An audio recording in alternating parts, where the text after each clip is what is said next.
Welcome to Energy by Design, where we're talking about your M code and how it impacts your energy. I don't know if you have thought about your energy as much as you've thought about time. Time management is a big topic out there, but reality is we need to talk about energy management. And energy management comes from understanding your motivational patterns. I don't know if this sounds familiar, but if you've ever been in a situation where you're working on something and it just feels like, God, I'm never going to get done with this. While someone else works on it and they just zoom right through, you go, this doesn't feel right. I mean, this task isn't hard. Why is it taking me so much effort? Or you have two clients and with one, you're excited, you're thrilled, you're energetic. And with the other, you just keep putting it off. You're distracting yourself. And you just realize, I'm not really excited about it, but it's the same work. Well, if that's happened, then these aren't random situations and you're not unique. This happens because it's tied to your M code, an understanding of your motivational pattern. And when you understand how to put your M code to work, when you understand your motivational patterns, you can channel and manage your own energy. Now, every time we talk about motivation, people will think of it like a fuel tank that you have to fill and refill, but that's not accurate. When you think about motivation, when you learn what we're talking about with M code, you will have an uninterruptible supply of energy. So don't rely on willpower. That's going to end. Instead, understand how you're wired, because that's going to tap you into the most amount of energy that you have. So this is M code. If you take a look at this screen, and you're going to see 32 different motivations.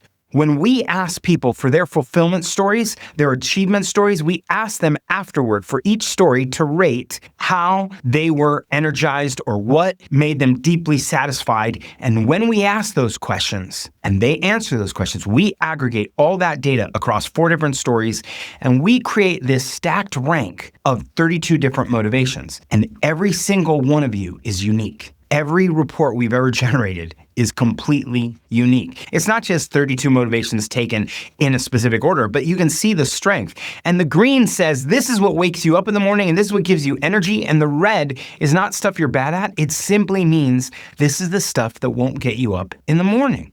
So how M code works is that we're looking at historically where you've already experienced deep satisfaction in the work you're doing.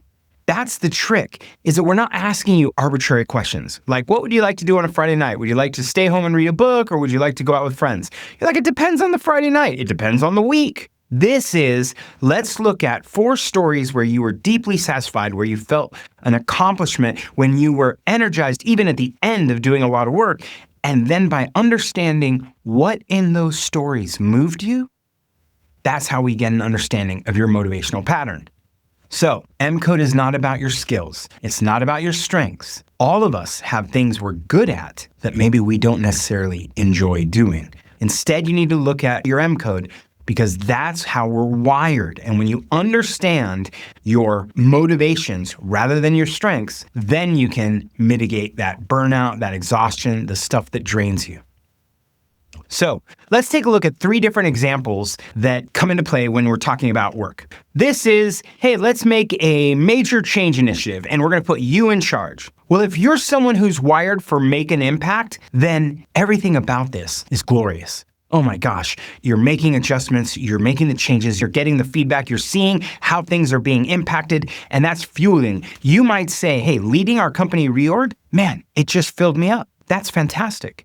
But imagine that you're leading the same change initiative and your report says that your top motivation is meet requirements. Oh, this is a nightmare. You're like, the goalposts are moving. I don't know what matters. No one gave me strict, explicit instructions of how to do this or what did it need to look like.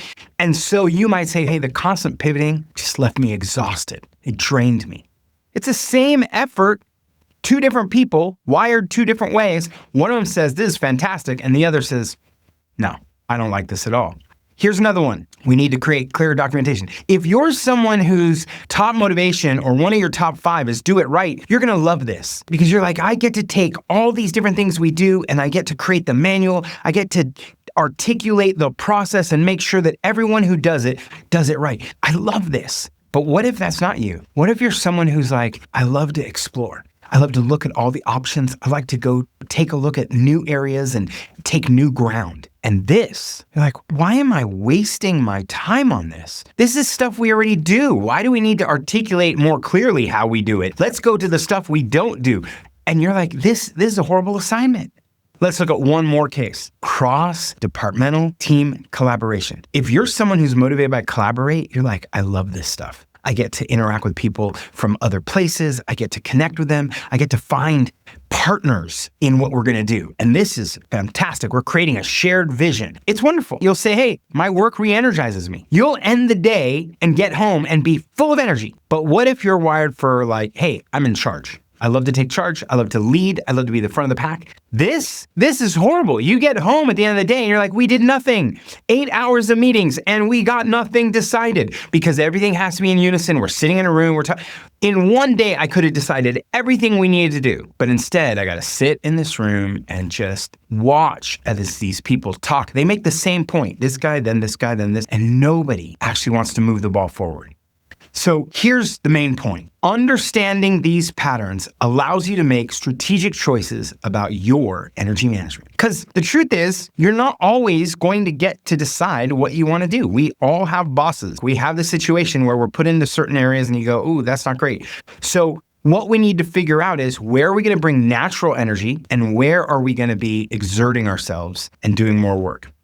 The first thing you want to do, review your M-Code report. If you haven't taken it yet, just look at the work over the last week and start looking for patterns of what energizes you and what doesn't. Now, for your second step, I want you to look at in your top motivations, and we show you top 5, I want you to look at the environments where you will thrive. It's going to highlight all these different places and different ways that work can energize you. And then I want you to pay special attention to the parts of your top 5 motivations where it says, these are the environments that may be of challenge. They're going to highlight some of the areas that you just need to be aware of. I may get a shorter temper. I may have less patience in this area. You want to know that before you walk in and experience it. Now, second, I want you to look at your current role. Think about the main work that you do, and then I want you to figure out what part or what percentage of your work, your day-to-day efforts, are aligned with those top 5 motivations. You could even look at your stacked rank chart and look at your top 10 motivations. If the majority of your effort is connected to your top motivations, you're going to be great. But I also want you to audit your work for those areas that connect mostly to that red area, the bottom of the stack rank, motivations that actually might even drain you. That's the stuff that you go, okay, I have this, it's part of my job, but I got to figure out how I'm going to mitigate that. And that's when it comes to reshaping that assignment. The third piece is you need to figure out how to manage your energy strategically. What do I mean by that? Well, we all know if something is energetic, if something is exciting, if you enjoy doing something, you're going to do it, you're going to jump in. You can do that any time of the day. It doesn't matter if it's 8 a.m. or 2 p.m. or 5 p.m. You're going to be excited to do the thing that is in your sweet spot. But what about those things that are draining? The worst thing that can happen is you end up having it at 8, at 9:30, at 12, at 2. You have these things that drain you all throughout the day. You don't want to do that. You want to bring them all together. And not only do you want to bring them together, but hopefully you want to bunch them and tack them right besides the high energy stuff. So you do something that totally energizes you, and in the shadow of that effort, tuck in 3 or 4 things that train you a little because you're still riding the high of the energy of the first thing that you loved. And then there's some things that you're like, honestly, Chris, I'm never going to like that. I'm never going to, like, it doesn't just drain me, it annoys me. And you go, great. What I want you to do is figure out who you can partner with. There are things that I don't like. There are things that drain me. One of them, for example, is expense reports. I do expense reports and I'm like, in fact, I'll go a whole year and not do them, right? And then just say, don't worry, don't pay me back. I'll just eat the cost, right? Because I hate expense reports. It's all the minutia and the detail and make sure, and I have the receipts. It's not like I'm trying to steal anything, but it's just the work of matching all this stuff. So once a quarter, I'll say, hey, to my wife, come in, let's turn on some music, sit there, and let me just partner with you while I'm doing it and talk about it and whatever. And it will make some of the time go by faster. So make sure you got the high energy tasks set up, bundle the low energy tasks, and find partners to help you with the ones that are the hardest. Now, When we talk about some of our motivations like comprehend and express, and you realize that you're going into an activity that doesn't leverage this, one of the ways that you can bring your energy back on table is give yourself some additional time to learn before you go do the work. This is just rewiring the task. You're saying, hey, listen, I like to do things like this with comprehend and express. I like to take a lot of information in. I like to be able to distill it down to core. Well, if you give yourself some of that learning time before you get started in whatever task was maybe mediocre, you'll come into that task a lot more excited to do it. Here's another example. If you're a make it work kind of person and you have to go into a task that isn't make it work related, grab a whole bunch of stuff that is just like, ooh, quick, I can nail these problems, I can solve them. And if you do 4 or 5 problem solving dynamics right before you go into this work, you're going to be up and energized. And that's another way to do it. If collaborate, right, energizes you, then okay, have your team meetings set up at the right time so that it re-energizes you before you have to do the other stuff. Make the most out of what's in your schedule already. All of these are just ways to manage your energy when your work isn't designed exactly the way you want it to. For example, take a look at this one. This is advance. And if you're someone who's like, hey, I'm all about moving the needle, and you realize, but my job isn't, there's nothing in my job that requires this, make up your own metrics. You can totally do that. I worked with a gal who was in marketing, and the marketing boss only asked for 2 metrics. So she just wasn't feeling motivated or excited about her work. So we sat down at breakfast one day and we just made 5 more metrics. What about monitoring this and tracking that and doing this? And she was like, oh, that's fantastic. And then every day she was tracking those metrics. And all of a sudden there was way more fuel in her life. Even though it wasn't official, her boss hadn't said, these are the things I want you to watch. When it comes to energy drains, you can do the same kind of thing. If you are motivated by explore, but you have a routine, your job is a constant do the same thing over and over, then set up some extra time to do some R&D on ways to improve or automate or innovate in the space.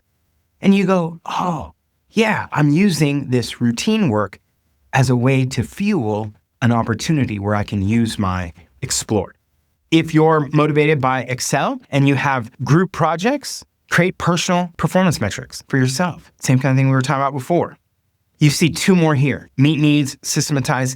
These are strategies to help you. That's all they are, is strategies. And every single motivation in our 32 in the report gives you ways to think about and to put this energy to work. So what am I telling you? I'm telling you that you can refill your tank without anyone else's permission or anyone else's effort. You have total control over this.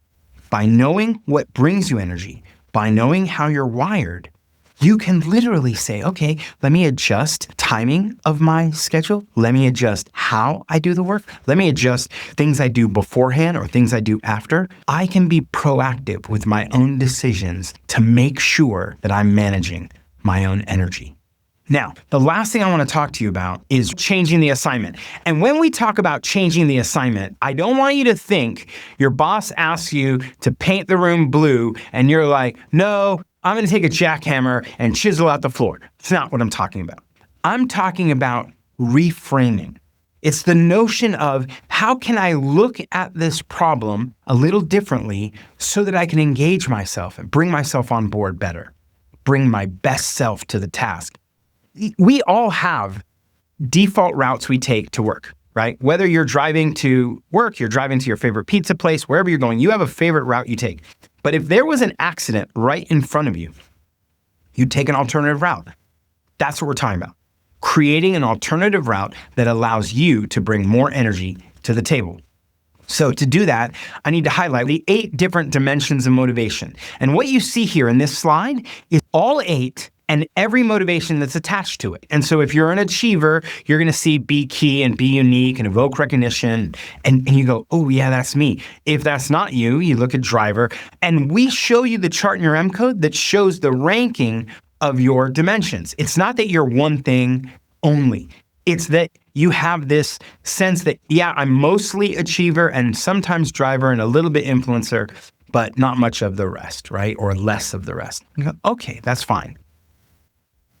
What I want to show you is how understanding this allows you to reframe any assignment that's given to you. Now, I recommend this to managers all the time, but right now I'm recommending it to you. You don't need your manager to reframe tasks for you.